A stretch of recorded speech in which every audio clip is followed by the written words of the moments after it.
and welcome to another episode of 50 Shades in Grey. Chemistry matters, attraction matters, sexual energy, it matters. For many men, that pull is physical first. That isn't shallow, it's biological.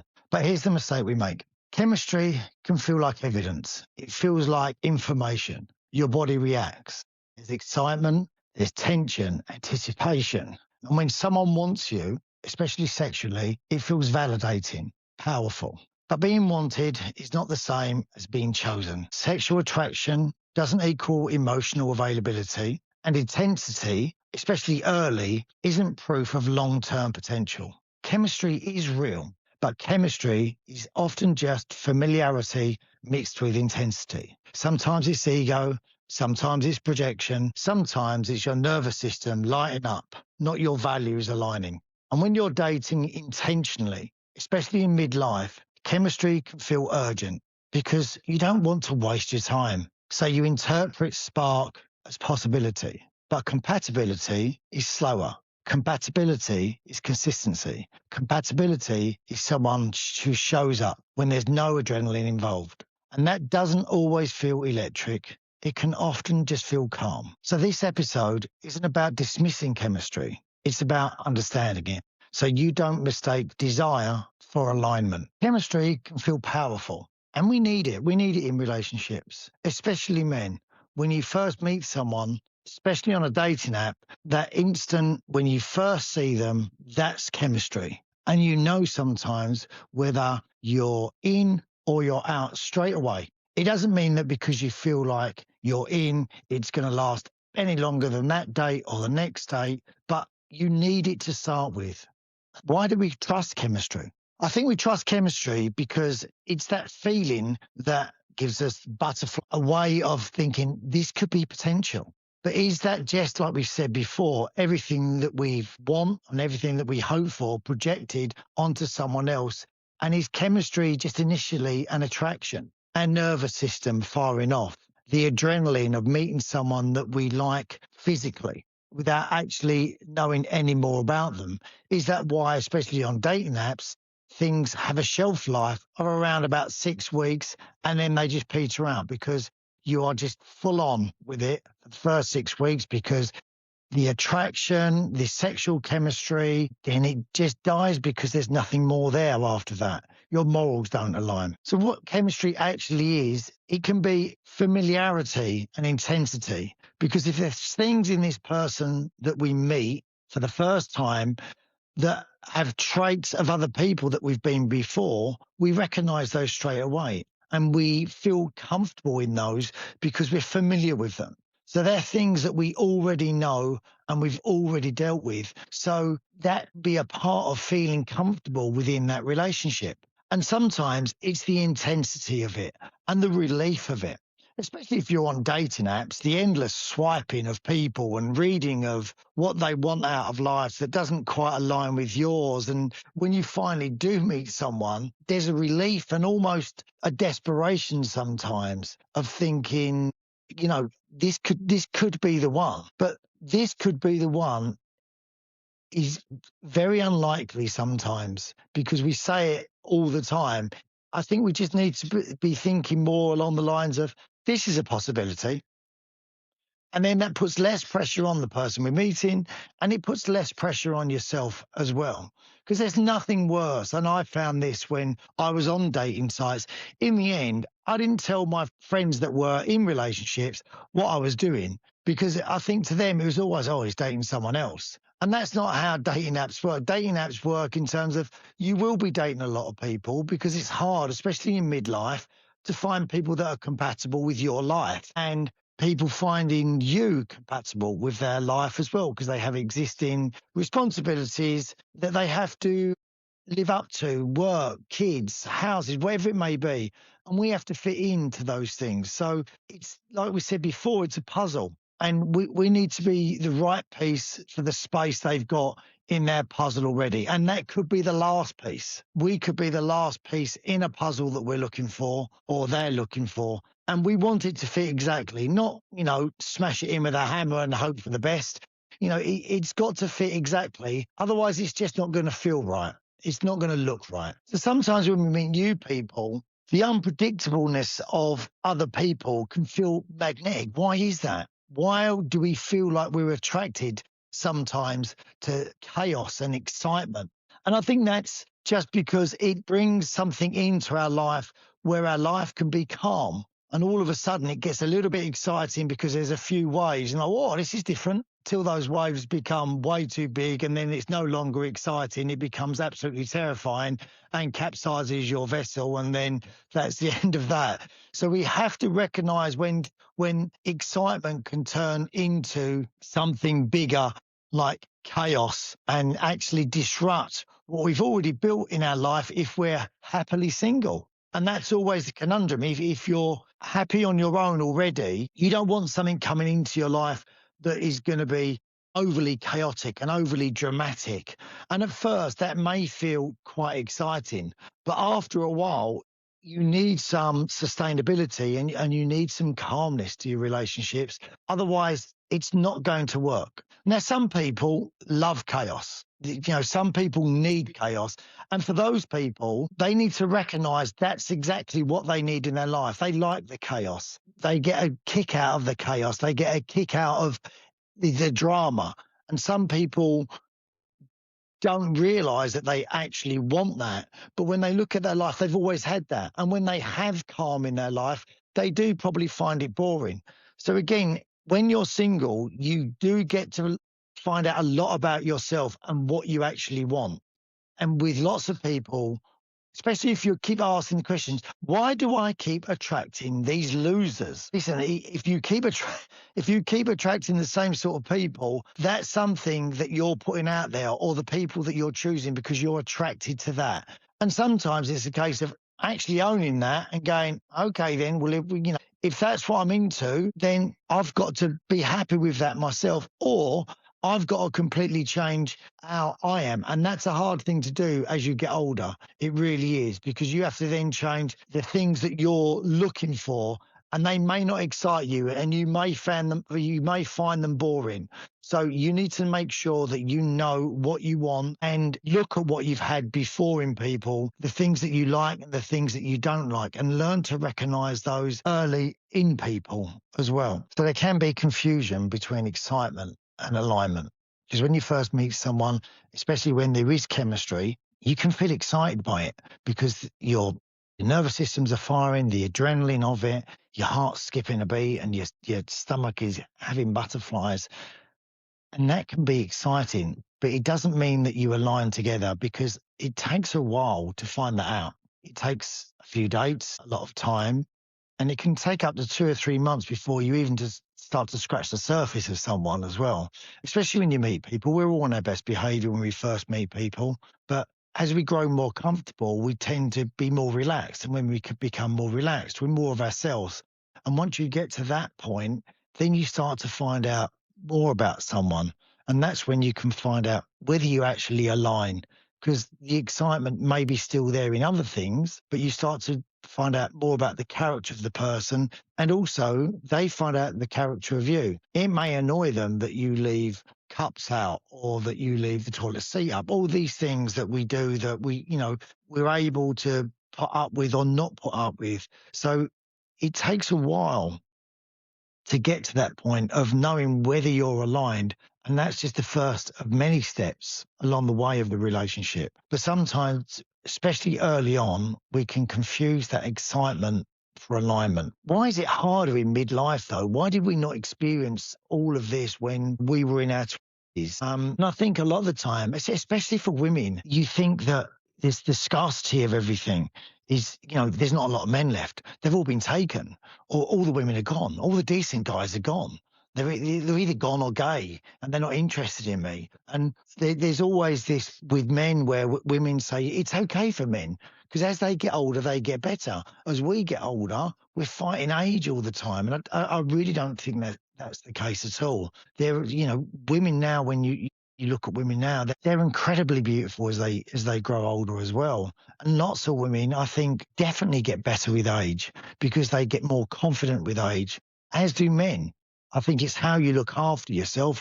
I know from speaking to people that there's people that look after themselves very well, and there's people that don't. It's not a man and a woman thing. So I think that sometimes we believe these that there's not a lot of men out there, or there's not a lot of women out there. There's also time pressure in midlife, and that can be a big thing. And that's completely different for men and women. I think, especially younger women who still want families, they're looking at, right, I'm on a time clock here. So they could be late 20s, early 30s, thinking, I don't want to be 45 and start having kids, or I don't want to be like the youngest mum at everyone at school. So there is this time pressure the guys don't have. So that's a big advantage for guys. They don't have this time pressure. They can date women that are younger because they don't feel that pressure. And also that can be really intense for a guy meeting a woman as well. They're like, I want kids. And women, understandably, they want to find that out early.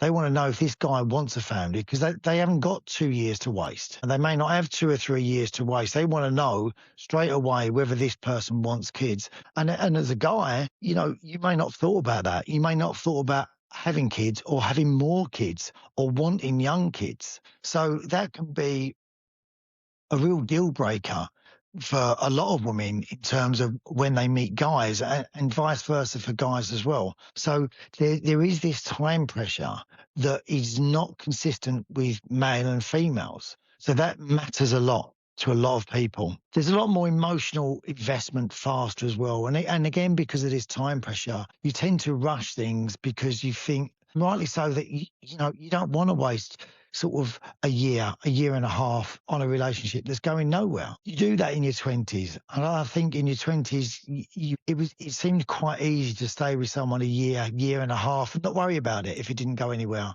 because you wasn't looking for it to go anywhere. You was just having a good time in the moment with that person, and you got to know each other, you grew together, and then you went your own ways, and you were 26 and you still wasn't ready for a family at that stage. So I think that's a lot different when you're in midlife, because you're thinking, I'm 40 now, or I'm 45 now. I don't want to be 46 and a half when I find out this doesn't work, because now I'm another year and a half older and I've had to keep myself in shape for another year and a half to make myself presentable. So, other other people are going to desire me, or they're going to want me. So, that all becomes harder in midlife, where it's a no-brainer in your 20s, and when you're younger, you just don't think about it. So there is definitely that emotional investment faster in people because we want to know. We haven't got the time to waste. So then what we end up doing is when there's an initial spark, and we need a spark in a relationship, you've got to have the chemistry. You've got to have that spark, because, it can be a slow burner. I've had relationships with people that were very slow burners to begin with. However, sometimes we do interpret spark and excitement as potential. We need to see that for what it is sometimes. It's a spark. It's a start. It's not the end. It's the start of something, and that's great. And we need to build on that. And then we need to find more about this person. But it doesn't mean that it's potential. It's a start. So just recognize it as that. So when we talk about compatibility with people, what does that actually look like? What does compatibility feel like? What does it look like? Compatibility for me, means that there's calm. There's not always drama. And when I say drama, I don't mean the ups and downs of life, because, life is about moments, and some moments are chaotic and hectic, but they are just that moment. But when it's constant drama all the time, that when you look at, you just think, what's the fuss? Well, there's not an issue here. What, is this about? You need some calmness in your relationship as well. And calm will look different to all sorts of people. One person's calm is another person's chaotic. So, recognize what calmness means to you in a relationship. You need consistency in a relationship. You need someone to be consistent for you, however that looks to you, whether that's, you speak to them every morning, or you speak to them every night, or you speak to them once every 2 days. You need consistency in their behavior, how they are with you, whether, you don't want where you're calling every day and you don't know if they're going to be in a good mood or a bad mood. And, you're sitting there thinking, God, what have I done? What have I said? Have I got to look back over messages? What's going on now? Why do they feel cold today? Because then you're constantly in a state of mess in your mind where you're constantly thinking, what have I done? Do I need to do more? Do I need to do less? Am I too much? Am I not enough? Are we not traveling fast enough? Sometimes when you're not thinking about things is when they're most controlled for you as well. So make sure that you have consistency that feels right for you. And I think compatibility is about shared values, how you see the world together, however that may be. And you've got to understand each other's values as well and sympathize with them as well. It's, from just how you speak to people, have the same values in how you see things. Now, that could be political for some people. It could just be within relationship. It could be to do with families. It could be, to do with friends, however that looks. But you've got to have shared values and appreciation of each other's values. And I think they need to align. It doesn't mean that everything has to, but a lot of the time, you need to share the same fundamental principles of how you want to live as well. You need to be available, and emotional availability is thrown around a lot. And I think for a lot of guys, they don't always completely understand what being emotionally available is and what that looks like. And for me, it means that you're present, you actually want a relationship. And I think we use emotional availability sometimes when people just aren't interested. I think, especially for a lot of guys, they'll probably hear that when they're just not interested in someone, they'll be labelled as, oh, they're not emotionally available. Well, maybe they are, but it's just not emotionally available for you. There is a big difference. So I think for a lot of guys, it's just making sure that you want a relationship, that you're with the person and you're not wasting their time as well. And I think that's what emotional availability is confused with a lot of the time. Is it's used as an excuse for not just saying, this is not going where I want it to go. I'm not feeling this anymore. Maybe it was just excitement and a spark at the beginning, but it's no longer there. It doesn't mean that I'm not emotionally available. It just means I know what I want and this doesn't look like it. And that's hard to hear and even harder to tell someone as well, I think. So sometimes being emotionally available is just being emotionally available for that person, willing to give them time, willing to give them your love, however you love. We all love in different ways. And it's about how that matches up with the other person as well. How do we test chemistry properly? We talk about chemistry, but how do we know whether it's just excitement or there's longevity? And I think sometimes it's just about slowing it down, not being in a rush with it. The relationship that I have now it's been over a long time where nothing happened. It was a friendship to begin with, and it grew from there. And that's very important. And I think sometimes that comes with experience of knowing it's not a rush. If things don't work out, they don't work out. I can only be the person that I am. They can only be the person that they are. There's a lot of stuff that needs to happen in the meantime. So you do need to enjoy moments as well, because like I said, life is full of moments and a lot of them aren't always great moments. So when good moments come along, enjoy them because that's all they may be. It's just moments, and you might have more moments in the future, but don't miss the ones that are coming at you straight away. Enjoy those. Watch patterns with people over words. It's very easy to say to people, you're going to do this and you're going to do that, and everything that he said, especially because we communicate so much now by mobile devices and on Instagram and on TikTok and sending messages, and they can be perceived and taken in so many different ways. And, voice messages now, I'm always leaving voice messages for people because most of the time I tend to do them when I'm driving. It just means I can utilize my time. But a lot of things do get lost, even on voice notes, because you can't always tell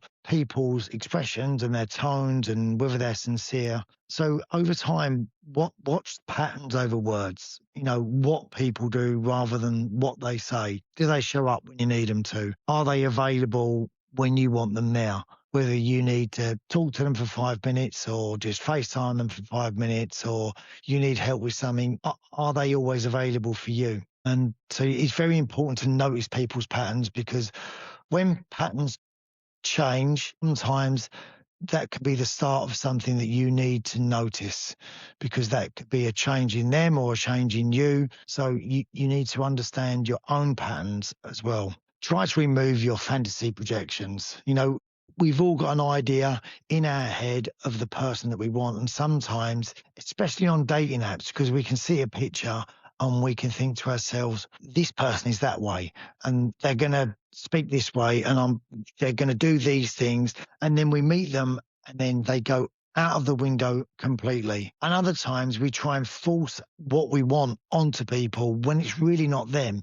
And they might try and do their best to entertain that because they like you. But if it's not something that they're comfortable with, eventually they're going to find that tiring. And if they don't confront you with it, they may just think, I'm done with this. I can't do this anymore. So we've got to make sure that we're not projecting our fantasies and trying to make them fit. And we're back to that puzzle again. We're not trying to put a bit that's not exactly right into our last piece of our space on our jigsaw to make it work for us. Ask clarifying questions to people. And we alluded to this last week in the podcast. Ask difficult questions. Ask people about whether they want kids. Don't be afraid to ask these things, especially for people that still want families. If that's what you want, you've got to make sure that you're finding that out early before you become emotionally invested in a person that you're then going to need to make a decision with and give up on something that you wanted because of someone else.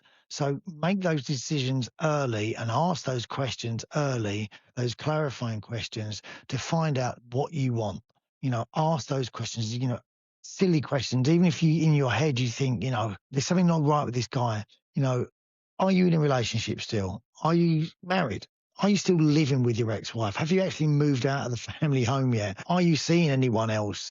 Are you dating lots of people? Are you just looking to date one people on this dating app? Or are you looking to date 4 or 5 people on this dating app? And whatever the answers are, you just got to make sure that they're okay for you and you know where you stand. If they're still seeing 2 or 3 people, then maybe you should do the same too. And you can see them when you want, and because you might date someone else and that might go somewhere. So make sure that you're asking these questions. Chemistry is a spark, and sparks are exciting, but sparks, they don't build the structure. Compatibility, that builds structure. Sexual attraction can start something, but emotional safety does sustain it. Being desired feels good, but being understood, that can feel secure. If you're dating intentionally, security matters much more than intensity. You don't need to ignore chemistry because it's important. You just need to test it. Slow it down, remove the fantasy, watch behavior over time. Because chemistry disappears when clarity enters the room. It was never compatibility. And that kind of connection that lasts won't disappear just because you asked for consistency. Thank you for listening to 50 Shades in Grey today. Please subscribe, please follow. We're on Instagram and we are on TikTok, and we'll catch up with you soon. Take care. Bye-bye.